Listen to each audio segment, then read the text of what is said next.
Assalamualaikum warahmatullahi wabarakatuh. Halo Sobat Sudiran. Tanggal 7-14 Februari dikenal sebagai Hari Penyakit Jantung Bawaan.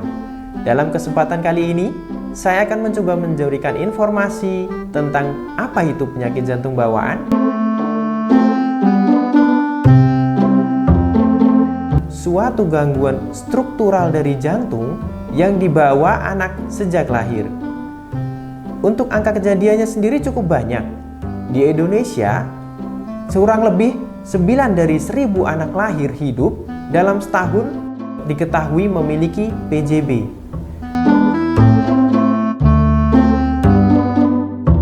Nah, untuk penyebabnya sendiri, 80% dari PJB belum diketahui secara pasti. Namun, beberapa kasus yang diduga menjadi penyebab adanya kejadian PJB tersebut. Yang paling sering adalah waktu hamil, ibu hamil tersebut berusia lebih dari 40 tahun.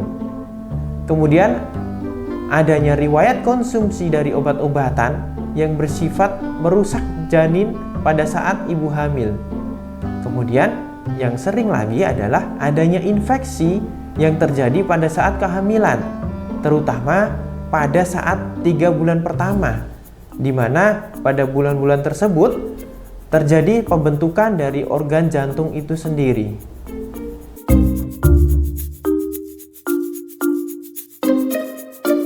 Nah, untuk tanda dan gejala yang mungkin bisa kita lihat pada anak yang mengalami PJB adalah yang paling sering kita temukan berat badan anak yang susah sekali naik, padahal nafsu makannya cukup baik.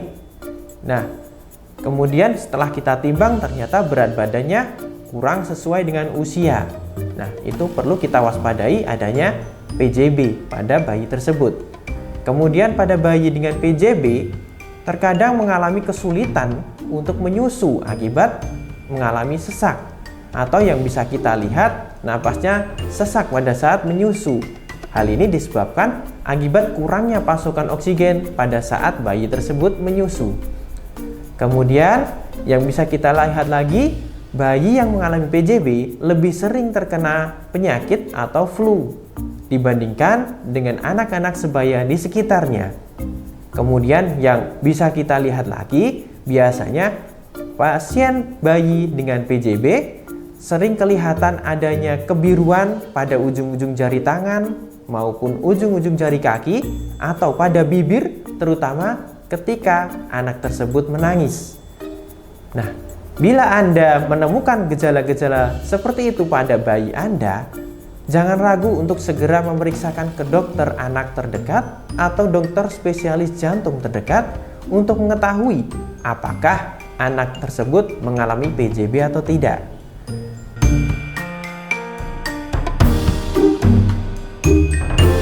Nah, kemudian untuk PJB ada 2 jenis secara umum. Yang pertama adalah PJB biru atau PJB sianotik. Yang kedua, PJB yang tidak biru atau PJB asianotik. Nah, untuk PJB biru biasanya gejalanya lebih sering terlihat dibandingkan yang PJB yang tidak biru. Nah, untuk contoh PJB biru yang paling sering ditemui adalah tetralogi ovalo atau TOF, di mana bayi yang menderita TOF sangat terlihat pada saat menangis, biasanya akan terlihat biru di bibir dan ujung-ujung jarinya. Sedangkan untuk PJB yang tidak biru atau asianotik, yang paling sering ditemukan adalah atrial septal defect atau ASD, ventricular septal defect atau VSD, dan patent ductus arteriosus atau PDA. Nah, pada PJB yang tidak biru tersebut, seringkali tidak terlihat gejalanya pada saat masih usia balita, sehingga sering lebih terdeteksi pada saat pasien beranjak dewasa. Seperti keluhan-keluhan adanya muncul mudah lelah pada saat aktivitas, kemudian mudah ngos-ngosan dibandingkan dengan teman sebayanya.